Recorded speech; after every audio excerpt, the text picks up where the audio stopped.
우리 이제 계속 시편 말씀을 묵상하고 있는데요. 오늘 이제 시편의 말씀들을 보면은 보통 이제 그 표제가 붙어 있는 시들이 많죠. 뭐 다윗의 시, 아삽의 시, 성전에 올라가는 노래 말하고 하는데 오늘 102편의 표제는 뭐라고 되어 있습니까? 같이 볼까요? 고난당한 자가 마음이 상하여 그의 근심을 여호와 앞에 토로하는 기도이다.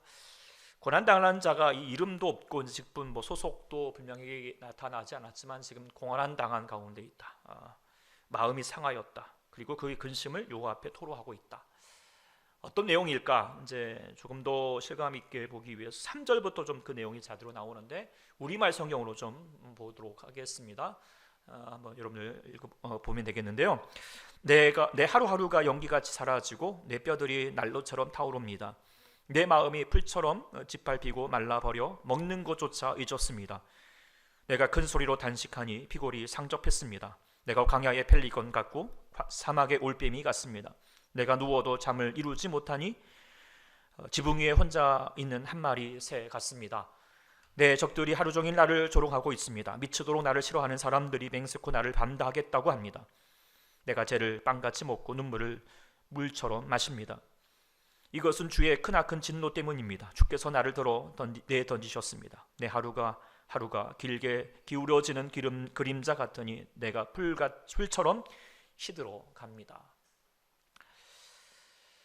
어떤 고통인지는 정확하게는 모르겠지만 어쨌든 내용들을 쭉 보고 있으면 그 고통이 만만치 않음을 우리가 이제 직감하게 되죠.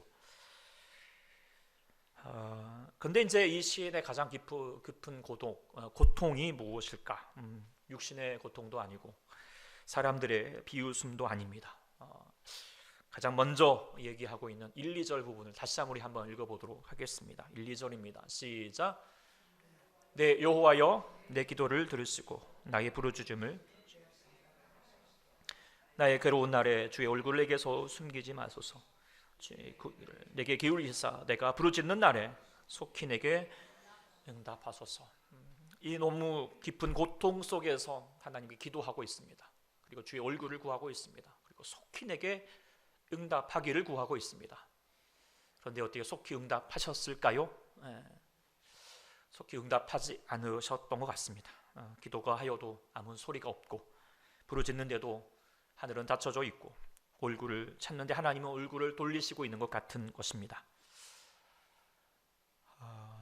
침묵하고 계시는 것이죠. 여러분들도 그런 경험이 있을지 모르겠습니다. 열심히 기도하는데 하나님은 아무런 말씀도 안 하신 것 같고 감동도 없고 뭔가 뚜렷한 내 안에서의 응답이 없는 것 같고 분명히 내 안에 신앙은 살아있는데 내 삶에는 아무것도 달라지지 않은 것 같아서 하나님 어디 계십니까? 라고 그렇게 부르짖는데도 불구하고 그것은 공허해지는 것 같고 침묵하는 하나님 마주하게 되면 우리의 마음이 참 씁쓸해질 때가 분명히 있죠. 여러분도 아실 것 같은데요. 일본의 소설가 엔도 슈사쿠가 썼던 소설 침묵이라고 하는 이 내용을 좀 아실 거라고 생각합니다. 17세기의 일본의 혹독한 기독교 박해 시대를 배경으로 한 소설입니다.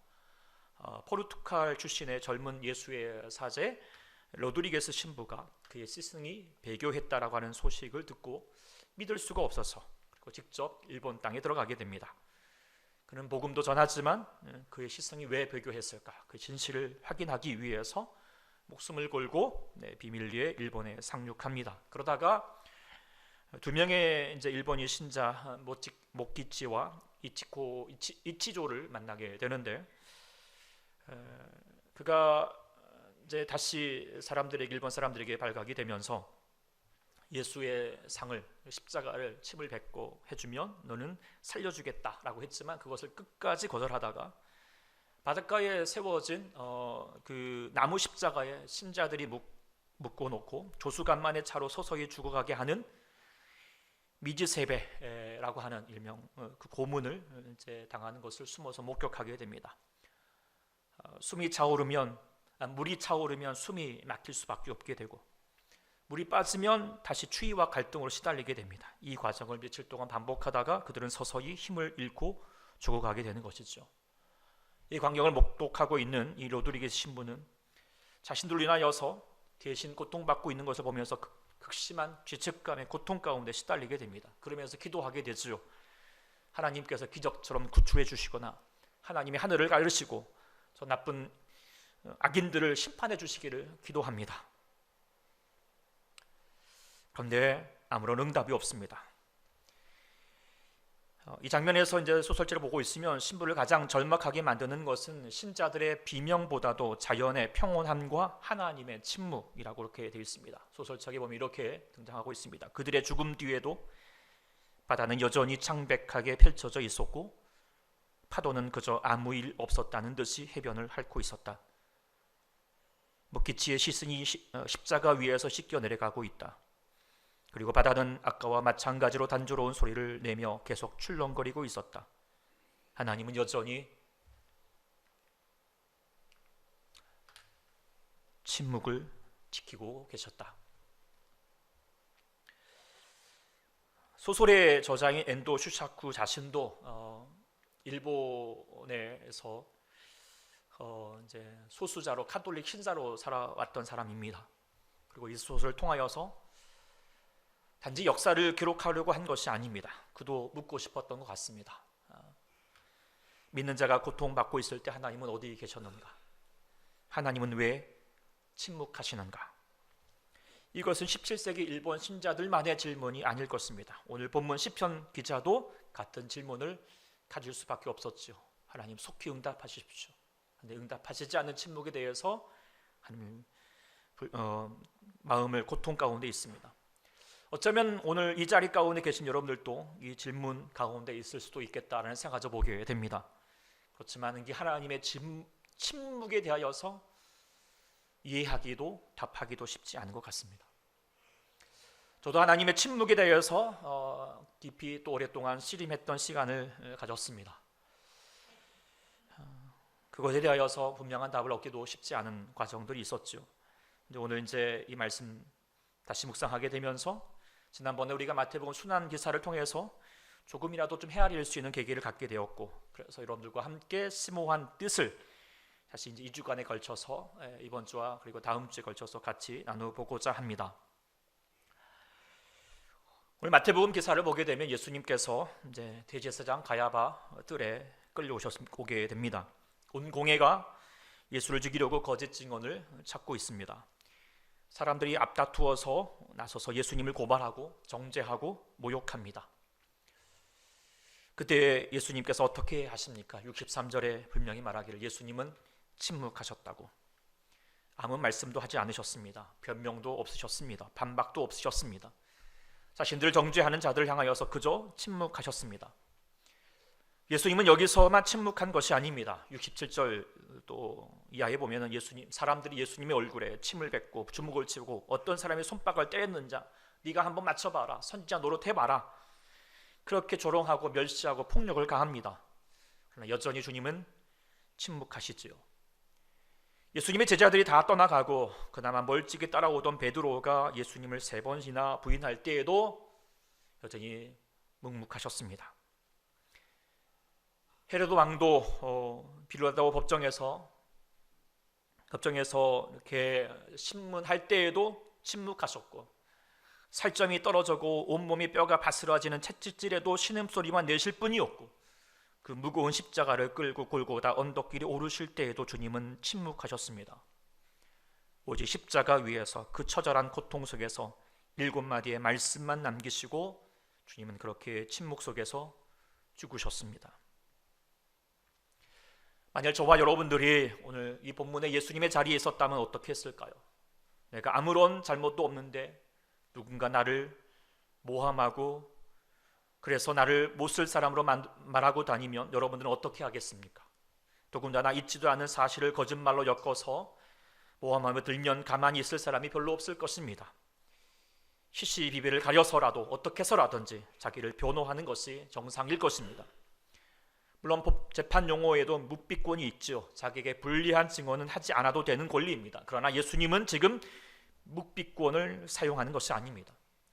고소 내용이 모두 거짓이었기 때문에 얼마든지 자신의 무죄를 변호하실 수 있습니다. 충분히 예수님은 그들의 거짓을 무색하게 하실 수 있는 지혜를 가지신 분이죠. 그럼에도 불구하고 왜 예수님은 침묵하셨을까요? 예수님께서는 지금 십자가 위에 고난의 현장에서만 침묵하신 것이 아니고 때로는 우리의 삶에도 침묵할 때가 있죠. 세상이 예수님을 향하여서, 기독교를 향하여서 욕하고 조롱하고 핍박하고 하나님 어디 계시냐고 서슴지 않고 따져듭니다. 세상만 그런 것이 아니라 우리도 예수님께 따져들 때가 있지요. 내가 뜻하는 대로, 내가 바라는 대로 되지 않아서 원망과 불평합니다. 이만큼 신앙생활 했는데도, 기도도 했는데, 헌금도 바쳤는데 왜 나에게 축복해지지 않느냐고 따져듭니다.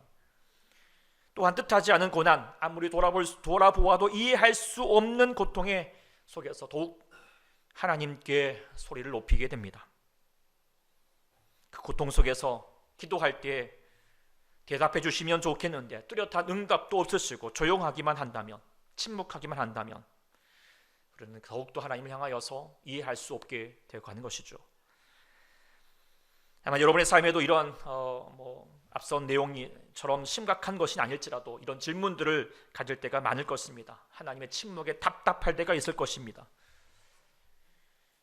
그렇다면 그때에 오늘 본문에 예수님의 침묵을 통하여서 하나님의 대답을 듣고자 합니다. 물론 이 침묵에 대해서 내가 이것 때문에 침묵했다라고 말하는 것을 설명하지는 않지만, 그러나 다시 한번 말씀들을 통하여서 또 신학의 여러 가지 신학들을 통하여서 주님의 침묵하신 뜻을 헤아려보고자 하는데, 우리가 이것을 헤아릴 수 있다면 여러분이 겪어왔던 시간들 속에서 침묵하셨던 그 하나님, 그리고 앞으로도 여러분 가운데 침묵하고 계실 하나님을, 그 뜻을, 그 깊은 은혜의 깊은 뜻을 통찰하게 되고 그 은혜를 더 얻게 되리라고 믿습니다. 그래서 먼저는 우리가 주님이 왜 침묵하시는가, 그 침묵하시는 이유를 한번 돌아보게 되는데, 먼저 그 침묵의 이유를 먼저 말하게 되면 그것은 바로 죄인들의 대답을 기다리시기 때문이라고 말씀드리게 됩니다. 우리가 살다 보면 이제 그런 생각이 들죠. 저 사람은 교회도 안 나가고 하나님도 안 믿는데 왜 저렇게 잘 되고, 나는 이렇게 신앙생활 하고 있는데 왜 내 삶은 이 모양일까? 이런 질문들. 시편 73편 우리가 전에도 같이 묵상했지만 아삽도 그 질문을 했죠. 나는 거의 넘어질 뻔하였고 내 삶은 미끄러질 뻔하였으니 이는 내가 악인의 형통함을 보고 오만한 자를 질시하였음이로다. 악인은 형통한데 불의한 자는 번성하는데 나는 여전히 부족한, 연약한 고통 가운데 있다는 것, 하나님 불공평하다는 것입니다. 이해할 수 없다는 것이죠. 하나님이 침묵하시는 것만 같다는 거예요. 그런데 여기서 우리가 좀 깨달아야 될 것이 있다면, 그 하나님의 먼저 알 것은 그 번영이 복이 아니라는 것입니다. 마태복음 5장에 보면은 하나님은 그의 해를 악인과 성인에게 비치시며 비를 물어온 자와 불의한 자에게 내려주심이라. 악인에게도 햇빛도 주시고 비도 주시고 가려서 좋은 사람, 하나님 믿는 사람에게만 잘해주는 것이 아니라 모두에게 똑같이 하나님의 모든 자연 섭리와 하나님의 역사를 이루어 가신다는 것입니다. 밥도 먹게 하시고 돈도 잘 벌게 하시고 건강도 허락하시겠죠. 그런데 악인들은 수단 방법을 가리지 않고 더 이익을 쟁취하게 되니 더 잘 살겠죠. 그런다고 그 사람이 잘 산다고 해서 하나님이 그 사람을 인정하는 것이 아니라는 것입니다. 물질적으로 번영한다고 해서 하나님 앞에서 옳다는 것이 아니죠. 현세의 번영은 하나님의 복이 아니라는 것을 분명히 우리가 기억해야 할 것입니다. 그리고 또 알아야 될 것은 하나님은 자유의지를 존중하신다는 것입니다. 하나님은 우리가 로봇처럼 순종하기를 원하지 않습니다. 명령을 입력하면 그대로 실행하는 기계가 아닙니다. 하나님이 원하시는 관계는 사랑에 입각한 것입니다. 인격과 인격 사이의 자유로운 선택에서 우러나오는 사랑입니다. 사랑이 가능하려면 사랑하지 않을 수 있어야 합니다. 선을 선택할 수 있으려면 악을 선택할 가능성도 있어야 하는 것이죠. 하나님은 그것을 아시면서도 우리에게 자유의지를 주셨습니다. 선을 선택할 가능성까지 허용하신 것입니다. 그러니 하나님의 침묵은 무능함이 아닙니다. 하나님의 침묵은 우리 인간을 사랑하시고 인간의 모든 책임을 존중하고자 하시는 것임을 우리가 알아야 할 것입니다. 그리고 마지막으로 또 우리가 알아야 될 것은 바로 하나님은 그 속에서 회개하기를 기다린다는 것입니다. 에스겔서 33장 11절 말씀에 나는 악인이 죽는 것을 기뻐하지 아니하고 악인이 그 길에서 돌이켜 떠나 사는 것을 기뻐하노라 라고 말합니다. 하나님은 악인의 죽음을 원하지 않습니다.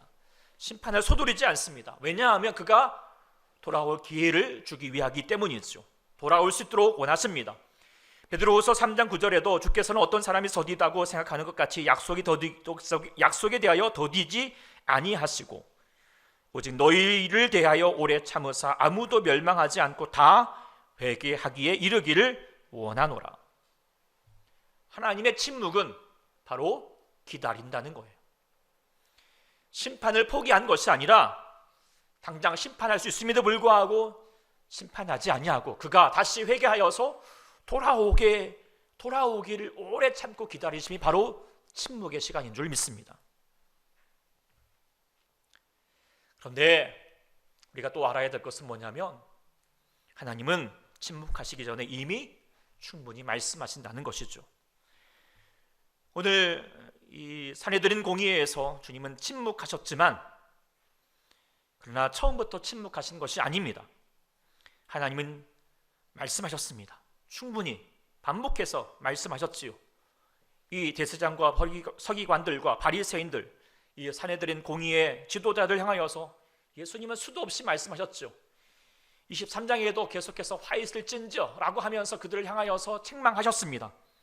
그들의 교만을 책망하셨고 그들의 외식을 꾸짖으셨으며 그들의 거짓을 정면으로 드러내셨습니다. 그리고 회개를 촉구하셨습니다. 또 나아가서요, 주님 이런 말도 하셨지요. 뱀들아 독사의 새끼들아. 그 인정하신 분이 그토록 강하게 외치신 것입니다. 그만큼 절박하셨다는 것이죠. 그만큼 그들이 돌이키기를 원하셨다는 것입니다. 그러나 그들은 돌이키지 않았습니다. 완고했고 또 완고했습니다. 자기의 고집과 자기의 의와 자기의 체면, 거기서 한치도 움직이지 않았습니다. 그러자 예수님이 이제 침묵하십니다. 그것은 포기가 아닙니다. 이미 말씀하셨기 때문에 기다리신 것입니다. 예수님께서 산상수훈에도 이렇게 말씀하셨습니다. 거룩한 것을 계획해 주지 말고 너희 진주를 돼지 앞에서 던지지 말라. 그들을 발로 밟고 돌이켜 너희를 찢어 상하게 할까 염려하라. 여기서 말하는 개와 돼지가 무엇일까요? 아무리 말하여도 듣지 않는 자, 귀를 닫아버리는 자, 그 진리를 발로 짓밟는 자에게 계속 말하는 것이 능사가 아니라는 것을 주님은 아십니다. 그리고 주님은 침묵으로 나가시는 것임을 우리가 기억해야 할 것입니다. 그리고 돌아오기를, 그 말씀에 응답하기를. 예수님 본문에 보게 되면 더 나아가서는 군중들에게도 조롱을 당하고 원망의 소리를 들었죠. 그렇지만 그 군중들 며칠 전에 종료주일에 호산나 호산나 하면서 손을 흔들었습니다. 여리고 성이 예루살렘 성이 들썩일 정도였습니다. 그러나 며칠이 못 되어서 똑같은 입술에서 십자가에 못 박으라고 함성이 터져 나왔습니다. 그런데 예수님 그들을 향하여서 침묵하였습니다. 왜 그러셨습니까? 이미 말씀하셨기 때문이죠. 3년 동안 말씀하셨습니다. 천국이 가까이 왔노라고 선포하시면서 천국 복음이 무엇인지 가르치셨습니다. 병자를 고치시고 귀신을 쫓으시고 죄인들의 친구가 되어주시면서 예수님이 누구신가, 하나님의 사랑이 무엇인가 몸으로 보여주셨습니다. 그러나 군중들은 세상의 거짓과 술수에 휩쓸려 버렸습니다. 자신의 욕심에 눈이 멀었습니다. 그리고 그 예수님을 향하여서 비방하고 원망했습니다. 그때 예수님은 침묵하신 것입니다. 그리고 그 침묵 속에서 기다리신 것입니다. 그 침묵 속에서 유심히 바라봅니다. 그 침묵 속에서 우리의 신앙이 참인가 거짓인가 감찰하고 계시는 것이죠. 이 하나님의 침묵을 우리가 다시 한번 헤아려 볼 수 있는 저희가 될 수 있기를 소망합니다. 우리 하나님은 묵턱대고 침묵하시는 분이 아닙니다. 하나님은 말씀의 하나님이십니다. 말씀하십니다. 충분히 말씀하십니다. 근데 중요한 것은 무엇입니까? 말씀하실 때 들어야 합니다. 응답해야 됩니다. 똑바로 들어야 됩니다. 은혜 받을 만한 때에, 구원의 날에 귀를 열어야 됩니다. 그런데 어떻습니까? 말씀하실 때는 한눈 팔고 귀를 닫고 있다가 말씀이 끝난 뒤에서야 나의 욕심을 가지고 말만 앞세우고 있지 않습니까? 솔직하게 한번 물어보겠습니다. 여러분들 몰라서 안 하십니까? 알면서도 안 하고 계십니까? 고난 중에 먼저 기도해야 된다는 거 아십니까? 모르십니까? 감사해야 된다는 거 아십니까? 모르십니까? 사랑해야 된다는 것은 여러분 분명히 알고 계실 것입니다. 용서해야 된다는 거 분명히 알고 있습니다. 욕심을 버려야 된다는 거 분명히 알고 있습니다. 다 알고 있습니다. 주님은 이미 우리에게 말씀하셨습니다. 그래서 우리는 알고 있습니다. 그런데 행하지 않습니다. 응답하지 않습니다. 그렇다면 주님은 침묵 속에서 기다리십니다. 우리의 삶이 응답하기를, 우리의 행동이 대답이 되기를, 입술이 아니라 삶의 열매로 화답하기를 기다리고 계십니다. 혹시 지금 여러분의 삶에 하나님의 침묵하시는 것처럼 느껴지십니까? 그렇다면 우리가 먼저 물어봐야 됩니다. 하나님이 이미 말씀하신 것이 아닌가? 내가 이미 들은 말씀에 내가 대답하지 않고 있는 것은 아닌가? 우리 하나님은 그 침묵 속에서 우리를 기다리고 계십니다. 유심히 바라보고 계십니다. 우리의 신앙이 참인지 거짓인지 삶으로 드러나기를 조용히 감찰하고 계십니다. 주님의 침묵 속에서 우리의 대답이 다시 한번 나아가기를 축복합니다. 주님의 침묵의 이유 두 번째는 주의 자녀들이 또 한편으로는 성숙하도록 하기 위함임을 깨닫게 됩니다. 더 정확하게 말하면 우리도 주님처럼 침묵할 수 있는 성숙을 갖도록 하기 위함이라는 것입니다. 우리가 주의 자녀로, 주의 은혜로 말미암아 우리가 주의 자녀가 됐지요. 그렇지만 구원받았지요. 그러나 그 구원은 완성된 게 아닙니다. 온전한 것이 아닙니다. 온전함으로 더 나아가는 것이죠. 지금도 우리는 만들어져 가는 과정 가운데 있는 줄 믿습니다. 그 과정에는 고난을 통해서, 연단을 통해서, 시험을 통해서 우리 도덕적으로, 영적으로 성숙해가는 과정이 있는 것입니다. 우리가 잘 아는 이제 욥, 그는 우리보다도 더 훌륭한 사람이죠. 성숙한 사람일 수 있겠습니다. 성경에도 그는 온전하고 정직하여 하나님을 경외하며 악에서 떠난 자라고 했습니다. 그런 욥에게 재앙이 닥쳤습니다. 재산이 한순간에 사라지고 자녀들이 죽고 몸에서 악창이 났습니다. 욥은 부르짖었지요. 하나님께 따졌지요. 왜 이러시냐고 절규했습니다. 근데 하나님은 오래도록 침묵하셨습니다. 그리고 욥기 후반전에 마침내 주님께서 나타나셨을 때 우리 하나님 무엇을 하셨습니까? 욥에게 고통의 이유를 설명해 주셨습니까? 사실은 이래서 저랬다고 논리적으로 해명해 주셨습니까? 아닙니다. 하나님은 폭풍 속에서 욥에게 이렇게 물으셨습니다. 내가 땅에 기초를 놓을 때 내가 어디 있었느냐? 내가 바다의 문을 닫을 수 있느냐? 내가 묘성을 메거나 삼성의 띠를 풀 수 있겠느냐? 하나님은 고통의 원인을 설명해 주시는 대신 하나님의 광대하심만을 보여주고 있습니다. 이게 무슨 의미일까요? 피조물인 인간이 그 창조의 거대한 계획을 다 알 수 없듯이 인간을 향한 하나님의 뜻을, 그 계획을 우리 작은 머리로 다 계산할 수 없다는 것입니다. 이번 주에 저도 이제 TV 프로그램을 한번 보다가 사람들이 이제 무당을 찾아가는 장면이 나오더라고요. 그래서 무당이 막 자신들의 막 과거와 막 운명에 대해서 알려주니까 막 신기해하고 막 좋아라 하더라고요. 제가 이거 보면서 우리 그리스도인들도 이걸 원하고 있는 게 아닐까, 뭐 하여튼 그런 것 같아요. 때로는 뭐 목사님 와가지고 제가 올해 사업을 하려고 하는데 잘 될까요? 뭐 한번 좀 이렇게 해가지고 좀 잘 되게 모든 악기운을 좀 물리쳐달라고 뭐 무당처럼 원할 때가 있는 것 같아요. 여러분 어떠신 것 같아요? 올해 운세 딱 적어주고 잘 될 팔자인지, 올해 애군이 무엇인지, 운명 사주팔자 여러분 알고 싶으신가요? 그런데요, 여러분들 알면 어떨 것인데 과연 좋을까요? 수학 문제를 푸는데 답지 보고 답을 맞췄다고 문제를 푼 것일까요? 그러면 그 다음 문제는 풀 수 있을까요? 하나님은 주의 자녀들이 스스로 인생의 답을 찾아가기를 원하신다는 것이에요. 그리고 그 과정에는 고난이 필수 과정임을 우리가 압니다. 욥에게도 마찬가지죠. 과정을 통하여서 물론 성숙해 왔지만 더 성숙함을 위해서 침묵 속에서 그 답을 풀어가기를 원하신다는 거예요. 그리고 마침내 욥이 고백을 했죠. 내가 죽게 되어 귀로 듣기만 하였사오나 이제는 눈으로 주를 배웁나이다. 마침내 인생의 답이 누구에게 있음을? 하나님께 있음을 무엇보다도 더 알게 되었습니다. 고난은 욥을 무너뜨리지 않았습니다. 고난은 욥을 더욱 온전하게 했습니다. 불순물을 제거하는 연단의 과정이었습니다. 신앙의 순수성을 증명하는 시간이었죠. 그러니 하나님의 침묵은 욥을 버리신 것이 아닙니다. 하나님의 침묵은 욥을 더욱 빚어가는 가운데 계신 것입니다. 우리가 아는 것처럼 침묵, 영국의 역사가이자 비평가인 토마스 칼라이는 이런 말을 했죠. 웅변은 은이지만 침묵은 금이다. 우리 속담에도 빈소리가 요란하지만 물은 깊을수록 고요히 흐른다라고 합니다. 사람도 마찬가지죠. 어떤 사람은 말이 많은데 실속이 없습니다. 이 말, 저 말, 저 핑계, 이 핑계, 그렇게 말은 많은데 정작 그 말에는 무게가 없습니다. 그런데 어떤 사람은 말이 많지 않습니다. 그런데 그가 하는 짧은 한마디에 힘이 있습니다. 지혜가 있습니다. 감동이 있습니다. 신뢰가 있습니다.